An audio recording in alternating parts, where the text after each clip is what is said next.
ഈ വീഡിയോയിൽ നമുക്ക് HRMൻ്റെ ഒബ്ജക്റ്റീവ്സ് എന്തൊക്കെയാണെന്ന് നോക്കാം.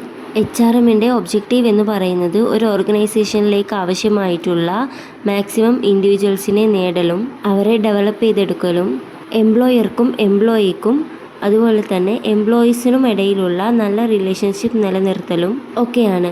ഇതൊന്നുമല്ലാതെ തന്നെ HRMന് മറ്റു 4 ഒബ്ജക്റ്റീവ്സ് കൂടെയുണ്ട്: societal, organisational, functional and personal.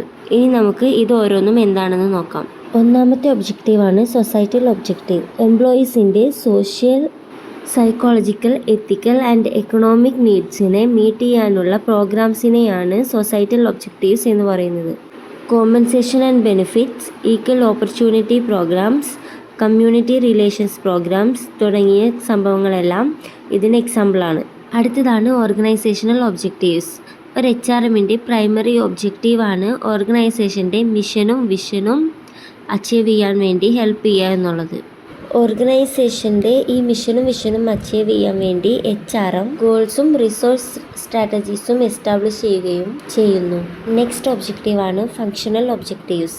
Organisational policies തയ്യാറാക്കുക, എംപ്ലോയീസിൻ്റെ സ്കിൽസ് ബൂസ്റ്റ് ചെയ്യാൻ വേണ്ടി ട്രെയിനിങ് പ്രോഗ്രാംസ് ഉണ്ടാക്കുക, ഓരോ ജോലിക്കും ആവശ്യമായിട്ടുള്ള സ്കിൽസ്, നോളേജ്, ക്യാരക്ടറിസ്റ്റിക്സ് എന്നിവയെല്ലാം ഐഡൻറ്റിഫൈ ചെയ്യുക, എംപ്ലോയീസിൻ്റെ പെർഫോമൻസിനെ ഇവാലുവേറ്റ് ചെയ്യുക, എംപ്ലോയീസുമായി പോസിറ്റീവ് റിലേഷൻ മെയിൻറ്റെയിൻ ചെയ്യുക തുടങ്ങിയവയാണ് ഫങ്ഷണൽ ഒബ്ജക്റ്റീവ്സ്. HRMൻ്റെ അടുത്ത ഒബ്ജക്റ്റീവാണ് പേഴ്സണൽ ഒബ്ജക്റ്റീവ്സ്.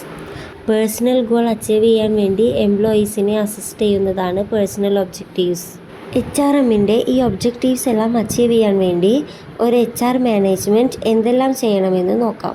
ഒരു ഓർഗനൈസേഷൻ്റെ വേക്കൻസീസ് ഫില്ല് ചെയ്യാൻ ആവശ്യമായിട്ടുള്ള എംപ്ലോയീസിൻ്റെ നമ്പറും അവരുടെ ക്യാരക്ടറിസ്റ്റിക്സ് മുതലായ കാര്യങ്ങൾ ഡിറ്റർമിൻ ചെയ്യണം. ആ വേക്കൻസിയിലേക്കുള്ള റിക്രൂട്ട്മെൻറ്റ്, സെലക്ഷൻ, പ്ലേസ്മെൻറ്റ് മുതലായ കാര്യങ്ങൾ ചെയ്യണം. സെലക്ഷനും പ്ലേസ്മെൻറ്റും കഴിഞ്ഞാൽ എംപ്ലോയീസിന് ആവശ്യമായിട്ടുള്ള ട്രെയിനിങ് ആൻഡ് ഡെവലപ്മെൻറ്റ് പ്രോഗ്രാംസ് എല്ലാം ചെയ്യണം. എംപ്ലോയീസിൻ്റെ പെർഫോമൻസ് ഇവാലുവേറ്റ് ചെയ്യണം, അവരെ മോട്ടിവേറ്റ് ചെയ്തുകൊണ്ടിരിക്കണം. എംപ്ലോയീസിന് വേജസ് ആൻഡ് ഫ്രിഞ്ച് പോലെയുള്ള റെമ്യൂണറേഷൻസ് കൊടുക്കണം. അവർക്ക് വെൽഫെയറും സോഷ്യൽ സെക്യൂരിറ്റിയും പ്രൊവൈഡ് ചെയ്യണം. ഇനി നമുക്ക് HRMൻ്റെ സ്കോപ്പ് എന്താണെന്ന് നോക്കാം. ഒന്നാമത്തെ സ്കോപ്പാണ് the labour or personal aspect.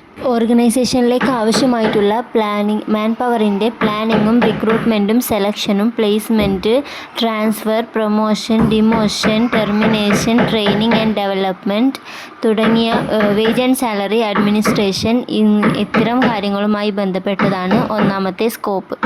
രണ്ടാമത്തെ കോൺസെപ്റ്റായ ദ വെൽഫെയർ ആസ്പെക്ട് എംപ്ലോയീസിൻ്റെ ഫെസിലിറ്റീസുമായി ബന്ധപ്പെട്ടതാണ്. അവരുടെ വർക്കിംഗ് കണ്ടീഷൻസ്, പിന്നെ canteens, rest rooms, lunch rooms, housing, transport, education, medical help തുടങ്ങിയ അവർക്ക് ലഭിക്കേണ്ട ഫെസിലിറ്റീസുമായി ബന്ധപ്പെട്ടതാണ് രണ്ടാമത്തെ സ്കോപ്പായിട്ടുള്ള ദ വെൽഫെയർ ആസ്പെക്ട്. മൂന്നാമത്തെ സ്കോപ്പായിട്ടുള്ള ദ ഇൻഡസ്ട്രിയൽ റിലേഷൻസ് ആസ്പെക്ട് ഒരു കമ്പനിക്ക് എംപ്ലോയിയുമായിട്ടുള്ള റിലേഷനുമായി ബന്ധപ്പെട്ടതാണ്.